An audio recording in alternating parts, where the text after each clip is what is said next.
হাত না তুলেও দোয়া করা যায়, হাত তুলেও করা যায়, কিন্তু বিষ্ণু বলেন হাত তুলে চাও, কারণ ইন্নাল্লাহা হাইয়ুন কারীম, আল্লাহ বড় লাজুক এবং লজ্জাশীল।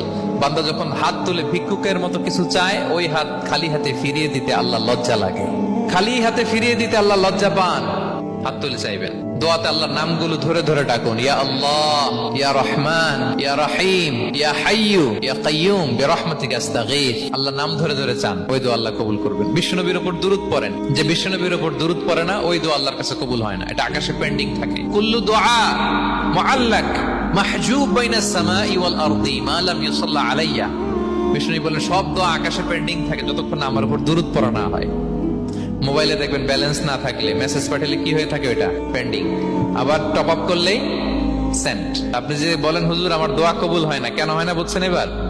হ্যাঁ, নবীর উপর দুরূদ পড়েন নাই তো। আল্লাহুম্মা সাল্লি ওয়া সাল্লিম ওয়া বারিক আলাইহি, শুরু করবেন বিষ্ণু নবীর উপর দুরূদ দিয়ে, মাঝেও পড়বেন, শেষেও পড়বেন, আগেও পড়বেন, পরেও পড়বেন। আপনার দোয়া কবুল করবে কে? একাগ্র চিত্তে চাইতে হবে আল্লাহ তাআলার কাছে। ইফতারির আগে দোয়া কবুল হয়, দোয়া করবেন। বৃষ্টি যখন পড়ে দোয়া কবুল হয়, দোয়া করবেন। আর দুআউ মুস্তাজাবা বাইনাল আযানি ওয়াল ইকামা, আযান ইকামতের মাঝখানে দোয়া করলে দোয়া কবুল হয়। আম্মা আব্বা দোয়া করলে দোয়া কবুল হয়। হজ থেকে যে রিসেন্ট ফিরে আসছে তার কাছে যে দোয়া চাবেন, দোয়া করলে দোয়া কবুল হয়। খাতমুল কোরআনের পরে দোয়া করলে ওই দোয়া কবুল হয়।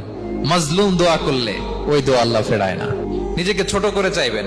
ফাসআলুল্লাহ বিবুতুনি আকুফিকুম, বিষ্ণু বলেন তোমাদের হাতের তালুগুলো উপরের দিকে। ভিক্ষুকরা যেমনে চায়, স্যার 2 দিন ধরে কিছু খাই নাই স্যার, 2টা টাকা দেন, এই যে ভাবে যে চায় হাত পাতে, এরকম হাতের তালুগুলো উপরের দিকে করে ভিক্ষুকের মতো আল্লাহর কাছে চাও, হাত তুলে চাও।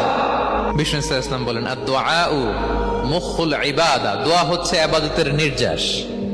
দোয়া কি? ইবাদতের নির্যাস। এবং আল্লাহর কাছে চাইলে আল্লাহ খুশি হয়, না চাইলে আল্লাহ বেজার হয়। ইন্টারেস্টিং না ব্যাপারটা? আর দুনিয়াতে বারবার চাইলে খুশি হন আপনি? একটা বিষয় নিয়ে একজনের কাছে গেলাম, ভাই একটু বিপদে পড়ছি, একটু হেল্প করেন, করলো। এর পরের সপ্তাহে আবার গেলাম, ভাই আমার তো একটু সমস্যা, টাকা পয়সার, একটু হেল্প করেন, মুখ লজ্জায় ধরেন, আবারও করলো। এরপরের সপ্তাহে আবার গেলাম, ভাই বিপদে পড়ছি, একটু হেল্প করেন।